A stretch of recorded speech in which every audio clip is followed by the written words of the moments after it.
Prime Minister Rishi Sunak has announced efforts to combat what he terms Britain's sick note culture in a number of the media. According to the Daily Express, Mr. Sunak is scheduled to make a speech on Friday when he would present a reform of the welfare system aimed at reducing the escalating cost of benefits. It states that he will insist on a change to a can-do mentality in order to motivate the long-term unemployed to find employment, and that life worries on a daily basis should not be taken into account as a legitimate medical excuse for being unable to work. According to the Daily Telegraph, the number of working-age individuals in Britain who are economically inactive due to long-term illness has increased to 2.8 million, from approximately 2.1 million prior to the pandemic. It continues by saying that 53% of them said they experienced anxiety, agitation, or depression. According to the report, politicians have been debating ways to encourage individuals to return to their jobs out of worry that the trend is impeding economic expansion. The Times reports that specialized teams connected to the welfare system may be granted the authority to issue sick notes instead of general practitioners. According to the article, the Prime Minister will declare that he would not sit back and accept the increase in claims for mental health issues and that doctors are dismissing people as unsuitable for work too easily. Furthermore, it states that the cost of sickness benefits for working-age individuals was £49 billion in the previous year and is expected to increase by an additional £20 billion by the end of this decade. According to the Eye, an EU proposal to loosen visa requirements that would let under-30s work and study in the EU for up to 4 years may prove advantageous to them. Even though the party claims it does not currently have plans to increase youth mobility, the publication notes that the pledge is likely to be seen as a peace offering to a future Labour government. Fearing a major disruption, the government has informed the UK's port authorities that when post-Brexit border controls start this month, it would not carry out new health and safety checks as scheduled, according to the Financial Times. According to the report, the inspections will now be phased in after the Department for Environment, Food, and Rural Affairs acknowledged that there are still challenges with its systems for registering food and animal goods. It further states that since 2021, the implementation of the new controls has been delayed 5 times.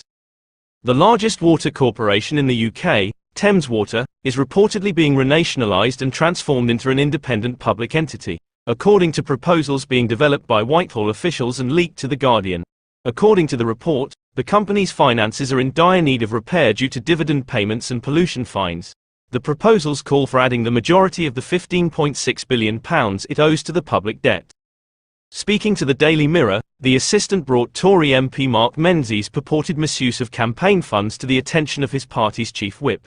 The publication is told by 78-year-old Katie Fieldhouse, "I trusted the party to handle him. I find his behaviour intolerable." After the accusations, which Mr. Menzies told The Times he strongly opposes, were made public by The Times this week, he lost his position as party whip.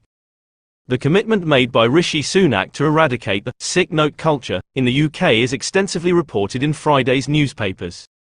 According to The Times, the Prime Minister thinks that an increase in people getting signed off on work with mental health issues is caused by the over-medicalisation of everyday fears.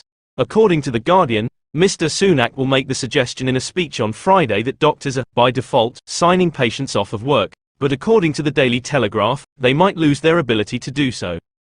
A sick joke, is how the Daily Mirror describes the plans. The newspaper claims that a large number of worker absences are due to the NHS backlog, yet The Sun calls the measures music to its ears. The Daily Express thinks Mr. Sunak has an opportunity to change lives for good with these plans, while the Daily Mail refers to them as a blitz on sick note Britain. The Guardian claims that the majority of the £15.6 billion that Thames Water owes might be added to the public debt if it were to be renationalised.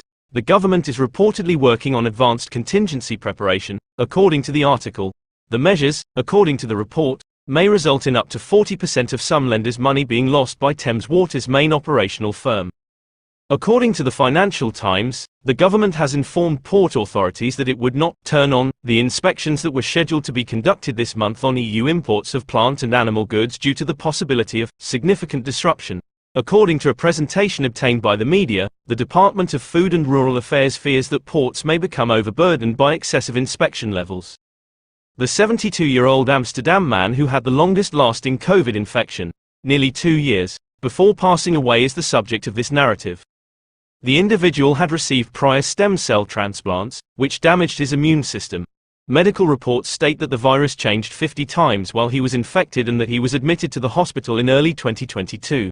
According to the report, although immunocompromised individuals can recover from the virus in a few days, as it replicates and changes, chronic infections may arise in healthy individuals.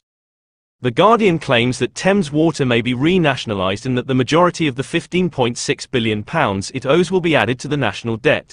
The Times estimates that 25% of individuals between the ages of 18 and 34 hardly ever have a full English breakfast, revealing shifting dietary preferences. Among the stated reasons are worries about the meal's excessive fat and calorie content. Additionally, a Berkshire resident has been telling the Daily Telegraph about an amazing experience he had with Royal Mail. A birthday card for his son Alfie intrigued Richard Wilson of Reading, but he had to pay £2.50 since the card had been sent with a stamp that said it was no longer valid for purpose. Upon opening the envelope, he saw that it had a birthday card for the boy's first birthday, sent by his sister. But Alfie is 9 now. Regarding why the letter wasn't delivered for over 10 years, Royal Mail stated that it could not speculate. A book of 8 stamps and a £10.80 refund were delivered to Mr. Wilson. Alfie received a £10 cheque as a token of appreciation to use towards his own purchases.